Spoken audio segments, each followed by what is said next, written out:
अब हम ये जो थेराप्यूटिक यूजेस पढ़े हैं इनको हम यहाँ से भी देख लेते हैं कि एक तो होते हैं ना कार्डियोवास्कुलर यूजेस हैं और इसके नॉन कार्डियोवास्कुलर यूजेस हैं। सबसे पहले कार्डियोवास्कुलर यूजेस की बात करें तो हम इनको हाइपरटेंशन के केसेस में यूज़ कर सकते हैं। As a first line therapy के तौर पर हम पास्ट के अंदर यूज़ करते थे। प्रेजेंट स्टेटस की बात करें तो इसके कुछ साइड इफेक्ट्स भी हैं। फॉर एग्जाम्पल ये सेक्शुअल डिस्फंक्शंस को कॉज करवा देते हैं, फटीग कॉज करवाती हैं, डिप्रेशन एंड मेटाबॉलिक एबनॉर्मेलिटीज़ ये कॉज करवा रहे होते हैं। अल्टीनालोल की बात करें तो ये मोस्ट कॉमनली यूज़ होता है in the treatment of hypertension. ये सिलेक्टिव अल्फा 1 ब्लॉकर हमने क्लासिफिकेशन में भी देखा था। इसकी लिपिड सॉल्युबिलिटी लो है और ये ब्लड ब्रेन बैरियर को भी क्रॉस नहीं करता, और इस चूँकि ये ब्लड ब्रेन बैरियर को भी क्रॉस नहीं करा तो इसके एडवर्स ड्रग रिएक्शंस लेस होते हैं। इसका लॉन्गर ड्यूरेशन ऑफ एक्शन है। मेटोप्रोलोल की बात करें तो ये भी कार्डियो सिलेक्टिव है। Can be use in diabetes with hypertension and chronic heart failure. ये डायबिटिक्स के पेशेंट्स के अंदर हम जो जिनको हाइपरटेंशन या क्रोनिक हार्ट फेलियर होता है डायबिटीज़ के साथ, उनके अंदर हम मेटोप्रोलोल को यूज़ कर रहे होते हैं। नेक्स्ट आते हैं हाइपरटेंसिव एमरजेंसीज। हाइपरटेंसिव एमरजेंसीज की सिचुएशन क्या होती है कि सिस्टोलिक ब्लड प्रेशर इंक्रीज़ हो जाए 180 से और डायस्टोलिक ब्लड प्रेशर इंक्रीज़ हो जाए 120 से। तो ट्रीटमेंट इसका स्पेसिफिक ये है कि सोडियम नाइट्रोक्लोराइड देते हैं, उसके अलावा ग्लिसराइल ट्राई नाइट्रेट देते हैं और एस्मोलोल इस कंडीशन में हम दे रहे होते हैं, क्योंकि हमने कहा था ना कि एमरजेंसीज की सिचुएशन में दे रहे होते हैं, तो हाइपरटेंसिव एमरजेंसीज में हम एस्मोलोल दे रहे होते हैं। नेक्स्ट इसमें लेबिटालोल भी देते हैं जो कि अल्फ़ा और बीटा सेलेक्टिव दोनों होता है। तो हाइपरटेंसिव एमरजेंसीज के केस में हम sodium nitrochloride drug of choice है, glyceryl tri nitrate esmolol and labetalol दे रहे होते हैं।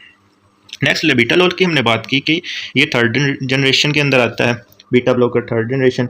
इसके अलावा अल्फा 1 इसकी एक्टिविटी भी होती है, बीटा 1 भी होती है और पार्शियल एगनिस्ट बीटा 2 के ऊपर भी एक्ट कर होता है।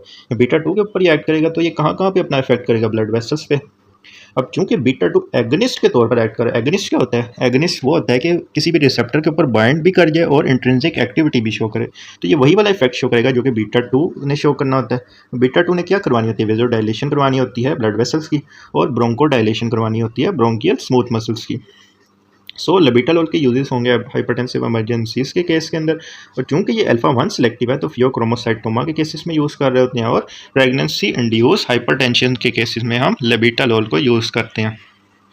नेक्स्ट कंजेस्टिव हार्ट फेलियर भी हमने डिस्कस किया कि हार्ट फेलियर में चूंकि कार्डिक आउटपुट कम हुआ है, अब कार्डिक आउटपुट कम होगा तो टिश्यूज़ की हाइपोपरफ्यूजन शुरू हो जाएगी।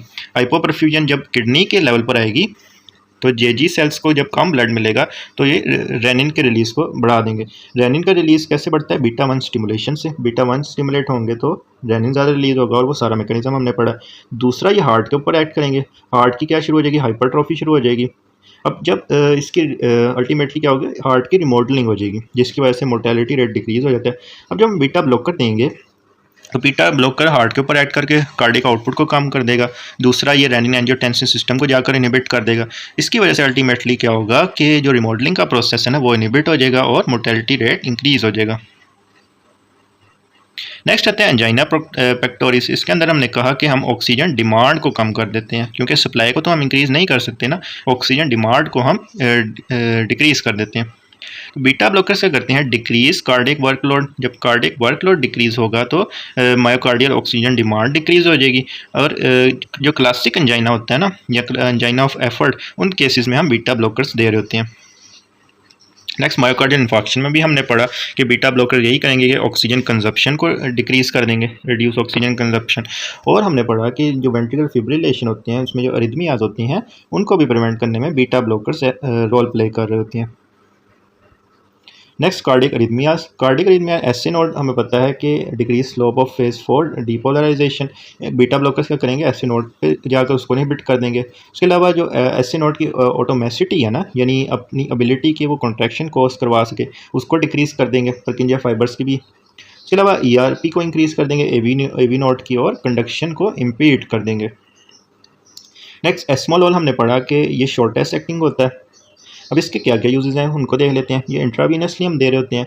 ये पैरोक्सिसोमल सुप्रावेंट्रिकुलर टैकीकार्डिया के अंदर यूज़ होता है। एट्रियल फिब्रिलेशन और फ्लटर में हमने डिस्कस भी किया है। इसके अलावा phaeochromocytoma, arrhythmia due to anaesthesia, intra operative and post operative hypertension, उसके अलावा मायोकार्डियल इन्फॉक्शन के केसेस में। इसके अलावा जो डायसेक्टिंग एयोर्टिक एन्यूरिज्म है ना, इन केसेस में भी हम प्रोपेनोल, मेटोप्रोलोल वगैरह को यूज़ कर रहे होते हैं इंट्रावीनसली। नेक्स्ट आते हैं हाइपरट्रॉफिक ऑब्स्ट्रक्टिव कार्डियोमायोपैथी। इसमें हमने पढ़ा left ventricular outflow track obstruction. अब इस केस के अंदर भी हम क्या करते हैं कि हम चूँकि कॉन्ट्रैक्शन को डिक्रीज़ कर देते हैं। जब कॉन्ट्रैक्शन डिक्रीज़ होती है ना, तो उसकी वजह से बल्जिंग डिक्रीज़ हो जाती है और ऑब्स्ट्रक्शन प्रिवेंट हो जाती है। नेक्स्ट नॉन कार्डियोवास्कुलर यूजेस आते हैं। इसमें सबसे पहले हाइपरथायरॉयडिज्म में हमने पढ़ा कि जो बीटा 1 रिसेप्टर्स होते हैं ना हार्ट के, उनकी सेंसिटिविटी इंक्रीज़ हो जाती है, यानी उनकी अप रेगुलेशन हो जाती है। क्यों इंक्रीज़ होती है? क्योंकि जो थायरॉयड ग्लैंड है वो T3 और T4 की प्रोडक्शन बहुत ज़्यादा कर रहा है। जब ये प्रोडक्शन बहुत ज़्यादा करेगा तो बीटा 1 रिसेप्टर बहुत ज़्यादा स्टिमुलेट हो जाएंगे और अल्टीमेटली हमारे पास टैकीकार्डिया हो जाएगा। अब इस कंडीशन में भी हम बीटा ब्लॉकर्स दे रहे होते हैं। तो ये इसका यूज़ हो गया हाइपरथायरॉयडिज्म में। फिर आते हैं ग्लोकोमा। ग्लोकोमा में हम इसको इसलिए देते हैं क्योंकि ये एक्वस सिक्रीशन को डिक्रीज़ करता है। नॉर्मली हम वाइड एंगल ग्लोकोमा के केसेस में हम इसको दे रहे होते हैं। अब बीटा 2 रिसेप्टर ने चूँकि एक्वस सिक्रीशंस को ज़्यादा करना होता है, तो अब हम इसको जब इनहिबिट कर देंगे यानी बीटा ब्लॉकर देंगे तो ग्लोकोमा हमारे पास प्रिवेंट हो जाएगा क्योंकि एक्वस सिक्रीशन डिक्रीज़ हो जाएगी। इस केस में स्पेसिफिकली हमने कहा टिमोलोल को दे रहे होते हैं, टिमोलोल को। तो टिमोलोल हम दे रहे होते हैं, नॉन सेलेक्टिव होता है ये, action is smooth, well sustain, effect persist for 2-3 week following discontinuation. Dose इसकी हम 0.25% ड्रॉप देते हैं। उसके अलावा बात करें तो एक और कंपाउंड होता है लीवोबुनोलोल। इसका लॉन्गर ड्यूरेशन ऑफ एक्शन होता है as compare to timolol.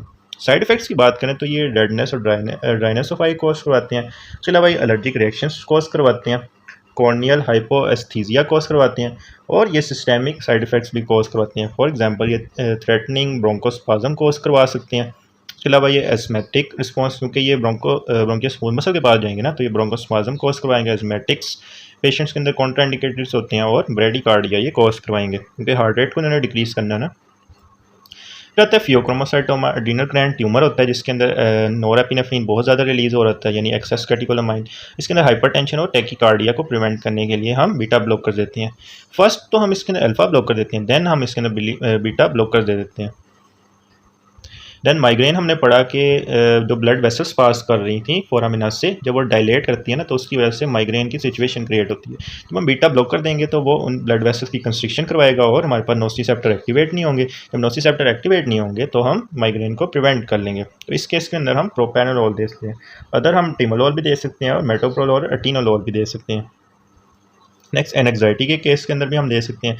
Stage fright Jin patients को होता है, उसके अलावा नर्वसनेस और पैनिक जो होते हैं लोग, उन पेशेंट्स में भी हम बीटा ब्लॉकर्स का यूज़ करते हैं। फॉर एग्जांपल इस केस में हम प्रोपेनोलोल दे रहे होते हैं। नेक्स्ट अल्कोहल विड्रॉल के केसेस में भी हम देते हैं बीटा ब्लॉकर्स के अलावा एसोफेजियल वेरिसिस और जो पोर्टल हाइपरटेंशन है, इस केस में भी हम दे रहे होते हैं। ये काफ़ी इंपॉर्टेंट यूज़ है एसोफेजियल वेरिसिस वाला। नेक्स्ट ओवरऑल इसके कार्डियोवास्कुलर यूजेस की बात करें तो हाइपरटेंशन में हमने पढ़ा इस्कीमिक हार्ट डिजीज़ में, मायोकार्डियल इंफार्क्शन में, cardiac arrhythmias, cardiac failure, obstructive cardiomyopathy, dissecting aortic aneurysm, portal hypertension and infantile haemangioma. अब ये जो इन्फेंटाइल हेमेंजियोमा है ना, ये बेसिकली हम चिल्ड्रंस को दे रहे होते हैं। नेक्स्ट नॉन कार्डियोवास्कुलर यूजेस आते हैं। अब इसमें हमने पढ़ा हाइपरथायरॉयडिज्म के केसेस में दे देते हैं एनएक्साइटी स्टेट। फॉर एग्जांपल किसी को स्टेज पे जाने की एनएक्साइटी है तो उस केसेस में हम दे रहे होते हैं। एक्यूट पोर्फायरिया के केसेस में दे सकते हैं फियोक्रोमोसाइटोमा। मिससेलेनियस यूजेस की बात करें तो ग्लोकोमा, माइग्रेन, फेमिलियर ट्रेमर्स, क्योंकि बीटा 2 को जाकर निबिट कर दिया था तो ट्रेमर्स भी निबिट हो गए थे। इसके अलावा टॉर्टिकोलिस के केसेस में भी हम दे सकते हैं beta blockers. Next contraindicated overall बात करें तो सीओपीडी एजमा के अंदर, वो जो क्लासिकल एंजाइना था उसके अंदर हमने दिया था, लेकिन जो ये वाला होता है ना प्रिंस मेटल एंजाइना, इस केसेस में हम इनको नहीं देते। चूँकि जो क्लासिकल एंजाइना था ना वो किसी ब्लॉकेज की वजह से हो रहा था, लेकिन ये जो प्रिंस मेटल एंजाइना है ना, ये क्रोनरी आर्टरी के स्पाज्म की वजह से हो रहा है। अब चूँकि क्रोनरी आर्टरी का स्पाज्म हुआ हुआ है तो इस केस के अंदर हम डिमांड को डिक्रीज़ नहीं कर सकते, तो इस केस में ये कॉन्ट्राइंडिकेटेड होती है। दूसरा ब्रेडिकार्डिया, क्योंकि वो हार्ट रेट को पहले ही डिक्रीज़ कर दिया तो ब्रेडिकार्डिया के अंदर नहीं दे सकते। इसके अलावा हार्ट ब्लॉक के अंदर भी नहीं देंगे और डिकम्पनसेटेड हार्ट फेलियर के अंदर भी नहीं देंगे। पेरिफेरल वास्कुलर डिजीज़ के अंदर भी नहीं देंगे। नेक्स्ट एडवर्स इफेक्ट्स की बात करें तो चूँकि ये लिपिड मेटाबॉलिज्म के ऊपर इफेक्ट रख रहे होते हैं तो ये एलडीएल के लेवल को इंक्रीज़ करते हैं, एचडीएल के लेवल को ये डिक्रीज़ कर रहे होते हैं। कार्डियो सिलेक्टिव बीटा ब्लॉकर्स की बात करें तो ये इनके ब्लड लिपिड लेवल पे कुछ ज़्यादा इफ़ेक्ट्स नहीं होते। इसके अलावा अगर मैं पहले बोल गया हूँ ना कि अगर मैं पहले बोल गया हूँ ना एचडीएल टू एलडीएल रेशियो के बारे में, शायद मैं पहले बोल गया हूँ कि एलडीएल टू एचडीएल रेशियो ये इंक्रीज़ कर रहे हैं, तो ये मैं गलत बोल गया हूँ। जो एचडीएल टू एलडीएल रेशियो है ना, ये बेसिकली डिक्रीज़ कर रहे होते हैं, क्योंकि एचडीएल इस केस में डिक्रीज़ हो रहा है जबकि जो एलडीएल है वो इस केस में इंक्रीज़ हो रहा है। तो ओवरऑल ये एचडीएल टू एलडीएल रेशियो को डिक्रीज़ कर रहे होते हैं। नेक्स्ट फटीग और रिड्यूस एक्सरसाइज कैपेसिटी कोर्स करवा देते हैं। सीएनएस इफेक्ट्स की बात करें तो sleep disturbances, bad dream and sexual dysfunction course करवाते हैं। हाइपोग्लाइसीमिया की कंडीशन करवा देते हैं। रिबाउंड हाइपर टेंशन ये कोर्स करवाते हैं। रिबाउंड हाइपर टेंशन ये काफ़ी इंपॉर्टेंट बात है। क्रॉनिक थेरेपी इसकी ये होगी अपर रेगुलेशन ऑफ बीटा रिसेप्टर्स, क्योंकि क्रॉनिक थेरेपी की वजह से क्या होगा कि बीटा रिसेप्टर्स की अप रेगुलेशन हो जाएगी। जब बीटा रिसेप्टर की अप रेगुलेशन होगी तो अगर हम सडन विड्रॉल कर लेंगे बीटा ब्लॉकर्स का तो रिबाउंड हाइपरटेंशन क्रिएट हो जाएगी। तो इसका ये तरीका होता है कि ग्रेजुअली विड्रॉ करें बीटा ब्लॉकर्स को।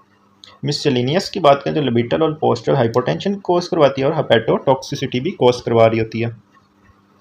तो adverse effect pharmacological action, cardiovascular effect इसके ब्रेडिकार्डिया, सीसीएफ की वर्सनिंग, यानी उसके अलावा जो worsening of peripheral vascular disease और कॉर्ड एक्सट्रीमिटीज, उसके अलावा pulmonary effect asthma and COPD, central effect fatigue, lethargy, dizziness, insomnia, nightmare, depression, hallucinations, metabolic effect hypoglycaemia, male sexual dysfunction and hyper sensitivity.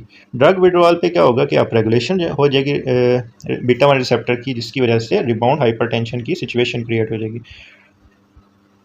Next आता है beta blockers overdose. अब beta blocker overdose के cases में हम glucagon दे देते हैं। क्या दे रहे होते हैं? ग्लूकागोन दे रहे होते हैं। ये स्पेसिफिक एंटी डोट है। इसका पॉजिटिव आइनोट्रोपिक एक्शन है, क्योंकि बीटा ब्लॉकर ने क्या करना है, नेगेटिव आइनोट्रोपिक एक्शन करना है। तो ग्लूकागोन क्या करेगा? पॉजिटिव आइनोट्रोपिक एक्शन करेगा हार्ट के ऊपर। ये कार्डियक पेसिंग करवा रहे होते हैं। उसके अलावा अगर ब्रोंकोस्पाज्म हो गया ना, ब्रोंकोस्पाज्म के केस में हम इप्राट्रोपियम देंगे। इप्राट्रोपियम और टायरट्रोपियम हमने जो एंटीकोलिनर्जिक ड्रग्स थे वहाँ पढ़े थे। अदर एंटीडोट्स में साल्बुटामोल आते हैं, आइसोप्रिनालिन आते हैं।